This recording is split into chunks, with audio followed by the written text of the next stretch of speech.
Hello students, how are you? Today I will teach you a new topic. The topic is operation on matrices of chapter number 3 matrices.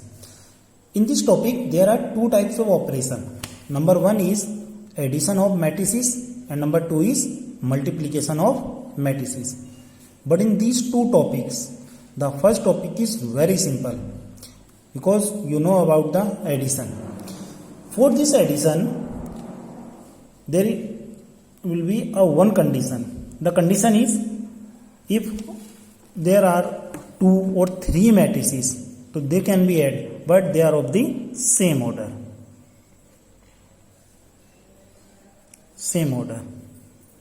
But for the multiplication, if we will multiply 2 matrices A and B, so there is a simple rule. And the rule is first column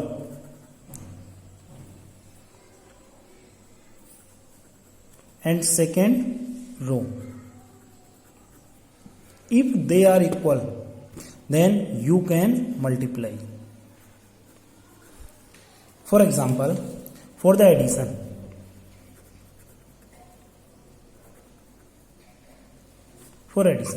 if suppose that A equals to 2, 3, 4 and 5 and B equals to 5 minus 1, 6 and 3, and we want to add these two matrices. So 2, 3, 4, 5 and the matrix B is 5 minus 1, 6 and 3.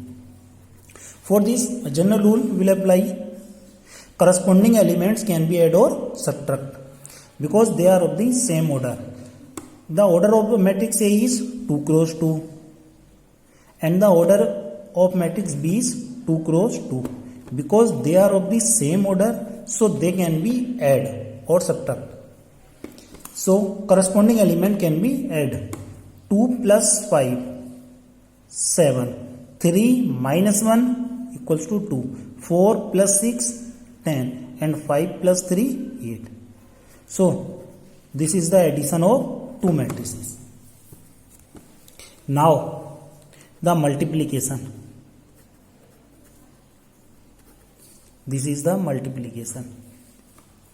For the multiplication, if we have two matrices and we want to multiply, so the first, there is only one condition. The condition is कि first का column and second का row, अगर ये दोनों equal हैं तो हम इनको मल्टीप्लाई कर सकते हैं. ये दोनों अगर इक्वल ऑर्डर में है तो हम इनको मल्टीप्लाई कर सकते हैं. ऑर्डर तो सेम हो या नहीं हो, लेकिन फर्स्ट वाले मैट्रिक्स का कॉलम और सेकंड मैट्रिक्स का रो अगर ये इक्वल है तो हम इनको मल्टीप्लाई कर सकते हैं, अदरवाइज नहीं होगी. For example A equals to, same example 2, 3, 4, 5 and B equals to 5 minus 1, 6 and 3. इनको मल्टीप्लाई करना है तो पहले चेक करेंगे इसका ऑर्डर कितना होता है. 2 क्रॉस 2, इसका भी 2 cross 2, because the order is row into column and row into column. तो पहले का देखते हैं हम C, मीन्स कॉलम इक्वल है, और दूसरे का R मीन्स रो, यानी फर्स्ट का कॉलम और सेकेंड का रो अगर इक्वल है तो हम इनको मल्टीप्लाई कर सकते हैं. अब देखते हैं मल्टीप्लाई करने का भी एक अलग मेथड होता है. मल्टीप्लाई का मेथड ये है कि A B equals to 2, 3, 4, 5 cross 5 minus 1, 6 and 3. अब हमें इनको मल्टीप्लाई करना है तो मल्टीप्लाई के लिए क्या करते हैं, फर्स्ट वाले की रो को फर्स्ट वाले कॉलम और सेकेंड कॉलम से मल्टीप्लाई करते हैं. ये सबसे इजी मेथड है, यानी फर्स्ट रो को फर्स्ट कॉलम से मल्टीप्लाई करना है. तो जो हम मल्टीप्लाई करेंगे वो भी करस्पॉन्डिंग एलिमेंट्स को करस्पॉन्डिंग एलिमेंट से ही करेंगे. यानी करस्पॉन्डिंग एलिमेंट क्या हुआ, फर्स्ट एलिमेंट को फर्स्ट एलिमेंट से और सेकंड एलिमेंट को सेकंड एलिमेंट से, ये मल्टीप्लाई होगा. यानी 2 को 5 से करेंगे तो 2 5 जा 10 और 3 को 6 से करेंगे तो 3 6 जा 18. कई बार बच्चे क्या गलतियां करते हैं कि 2 को 5 से करते हैं और 2 को ही 6 से भी करते हैं, तो ये करस्पॉन्डिंग नहीं हुआ। 2 के करस्पॉन्ड में तो 5 होगा और 3 के करस्पॉन्ड में 6 होगा। मीन्स फर्स्ट एलिमेंट को फर्स्ट एलिमेंट से और सेकेंड एलिमेंट को सेकेंड एलिमेंट से मल्टीप्लाई करना है। तो 2 5 जा 10 और 3 6 जा 18। हमारी फर्स्ट रो फर्स्ट कॉलम से मल्टीप्लाई हो गई है। अब इसी फर्स्ट रो को हम सेकेंड कॉलम से मल्टीप्लाई करना है। तो सेम प्रोसीजर, फर्स्ट एलिमेंट को फर्स्ट एलिमेंट से और सेकेंड एलिमेंट को सेकेंड एलिमेंट से, यानी 2 1 जा -2 और 3 3 जा 9 +9।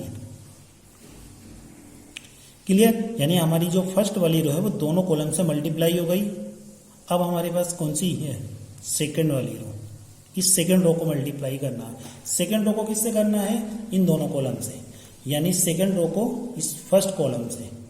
तो लेकिन जो मल्टीप्लाई होगी वो करस्पॉन्डिंग ही होनी है, यानी 4 को 5 से और 5 को 6 से, यानी करस्पॉन्डिंग, यानी 4 5 जा 20 और 5 6 जा 30। नेक्स्ट 4 1 जा -4 और 5 3 जा 15। So the finally answer is 10 और 18 28, 9 - 2 7, 20 30 50 and 15 - 4 11। This is the multiplication of matrices. और मल्टीप्लाई एक ही कंडीशन में होती है अगर उनके ऑर्डर सेम होते हैं। अब सपोज हमारे पास दो मैट्रिक्स हैं,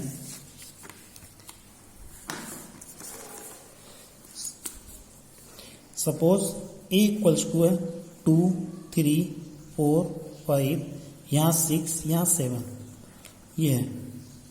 और दूसरी हमारे पास ये है 3 2 1 4 5 0। अब इनका ऑर्डर चेक करना और देखते हैं क्या मल्टीप्लाई पॉसिबल है या नहीं है। तो पहले ऑर्डर चेक करेंगे। ऑर्डर क्या होगा इसमें? कितना? 1 और 2, 2 रोज हो गई और फर्स्ट सेकेंड एंड थर्ड को 3 कॉलम्स हैं, यानी 2 रोज हैं और 3 कॉलम्स हैं। तो ऑर्डर कितना हुआ? 2 × 3। नेक्स्ट का देखते हैं। इसमें कितने हैं हमारे पास? 1 2 3 हुई रोज और कॉलम कितना? 1 और 2, 2 कॉलम्स हैं। तो ऑर्डर कितना हुआ? 3 × 2। अब इसमें क्या होता है हमारा? R × C। तो कंडीशन ये होती है जब भी हम मल्टीप्लाई करते हैं तो मल्टीप्लाई कंडीशन होती है कि फर्स्ट का कॉलम और सेकेंड की रो अगर ये दोनों इक्वल हैं तो मल्टीप्लाई पॉसिबल है। अब हम चेक करेंगे कि फर्स्ट का C यानी ये है हमारा और सेकेंड का R मीन्स ये हुआ, ये दोनों इक्वल हैं। अब जो आंसर भी आएगा हमारा, जो बचे हुए रो कॉलम है उन्हीं में हमारा आंसर आएगा। तो चेक करते हैं इसकी मल्टीप्लाई के लिए क्या होगा। हम यह देखते हैं कि AB = 2। पहले तो इनको मल्टीप्लाई के फॉर्म में नोट करना है, उसके बाद 3 2 1 4 5 एंड 0। अब चेक करेंगे इसकी मल्टीप्लाई कैसे करनी है। तो मल्टीप्लाई का सिंपल मेथड यही होगा हमारा कि फर्स्ट रो और सामने क्या आएगा? First column. ये फर्स्ट रो को फर्स्ट कॉलम से, तो क्या है करस्पॉन्डिंग एलिमेंट्स को ही मल्टीप्लाई करना है। तो फर्स्ट को फर्स्ट से, सेकेंड को सेकेंड से, थर्ड को थर्ड से, यानी 2 3 जा 6, 3 1 जा 3 और 6 5 जा 30। कई बार बच्चे मिस्टेक करते हैं कि फर्स्ट वाले एलिमेंट को तीनों से मल्टीप्लाई कर देते हैं, तो ऐसा नहीं करना है। हमें सिर्फ इस बात का ध्यान रखना है कि करस्पॉन्डिंग एलिमेंट्स को ही मल्टीप्लाई करना है। तो करस्पॉन्डिंग, इसके करस्पॉन्डिंग ये एलिमेंट होंगे, यानी फर्स्ट को फर्स्ट से, सेकेंड को सेकेंड से, थर्ड को थर्ड से। नेक्स्ट देखते हैं। तो हमारी फर्स्ट रो फर्स्ट कॉलम से मल्टीप्लाई हो गई है। अब फर्स्ट रो को सेकेंड कॉलम से और मल्टीप्लाई करना है।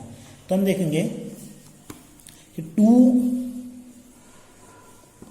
2 जा 4, 3 4 जा 12 और 6 × 0 0। हमारी फर्स्ट रो दोनों कॉलम से मल्टीप्लाई हो गई है। अब हम सेकेंड रो को, इस वाली रो को, इस सेकेंड रो को इन दोनों से मल्टीप्लाई करेंगे। बट ध्यान यही रखना है कि फर्स्ट एलिमेंट को फर्स्ट एलिमेंट से, सेकंड एलिमेंट को सेकंड एलिमेंट और थर्ड एलिमेंट को थर्ड एलिमेंट से ये मल्टीप्लाई करना है। सो 4 3 जा 12, 5 1 जा 5 और 7 5 जा 35। अब इस सेकेंड रो को नेक्स्ट वाले कॉलम से मल्टीप्लाई करना है। तो 4 2 जा 8, 5 4 जा 20 और 7 0 0 और लास्ट में इनको ऐड कर लेंगे, जो भी हमारा होगा वो फाइनल आंसर होगा। तो ये थी हमारी मल्टीप्लाई। इसी तरह से हम किसी भी ऑर्डर की मल्टीप्लाई कर लेंगे, लेकिन उसके लिए कंडीशन ये होती है कि फर्स्ट वाले का कॉलम और सेकंड वाले की रो चेक करनी होती है। जैसा हमने यहाँ किया, फर्स्ट का कॉलम और सेकंड का रो। अब इन दोनों को उल्टा करके देखते हैं। कोई एक नया एग्जांपल लेते हैं। अब हम सपोज हमारे पास कोई ए है, ये हमारे पास ये लेते हैं। अगर हम 3 2 5 6 4 2 और ए इंटू बी अगर हमें करना है, और बी हम ले लेते हैं इस तरह से कि 2 2 3 4। अब देखते हैं इसको, क्या ये दोनों मल्टीप्लाई हो सकते हैं? तो पहले इनका ऑर्डर चेक करेंगे। इसका ऑर्डर कितना, 1 2 3, क्योंकि इसमें first row second row third row, तो ये 3 रोज होंगे। कॉलम कितने हैं, 1 एंड 2, 2 कॉलम्स हैं। नेक्स्ट में चेक करते हैं रो और कॉलम कितने हैं, 2 इंटू 2। अब ऑर्डर चेक करने के लिए क्या होता है हमारा, row into column and row into column. हम देखते हैं कि फर्स्ट वाले का सी और सेकंड वाले की आर यानी रो, ये दोनों इक्वल हैं, तो मीन्स मल्टीप्लाई पॉसिबल है, अदरवाइज नहीं होती। अब हम इनको उल्टा करके देखते हैं। इस ए बी की जगह बी ए को चेक करते हैं हम, क्या ये पॉसिबल होगा या नहीं। हम देखते हैं 2 2 3 4 इंटू ए हमारा 3 2 5 6 4 एंड 2। अब इनके फिर से ऑर्डर को चेक करते हैं। इसका ऑर्डर कितना है, 2 क्रॉस 2, और इसका ऑर्डर कितना था हमारा, 3 क्रॉस 2।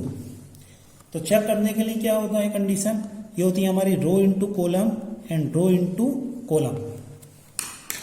अब देखते हैं इनको, क्या ये मल्टीप्लाई पॉसिबल है। तो करने के लिए फर्स्ट वाले का, जैसे यहाँ लिखा है, फर्स्ट वाले का सी और सेकंड का आर, मीन्स फर्स्ट वाले का कॉलम और सेकंड वाले की रो। हमने देखा कि ये दोनों अनइक्वल है, तो मतलब मल्टीप्लाई पॉसिबल नहीं है। बट इस वाले में फर्स्ट का सी सेकंड का आर, ये दोनों इक्वल हैं, तो मल्टीप्लाई पॉसिबल है। और हाँ, जो हमारा फाइनल आंसर आता है वो इन दोनों के ऑर्डर में आता है, यानी 3 क्रॉस 2 में हमारा आंसर आएगा।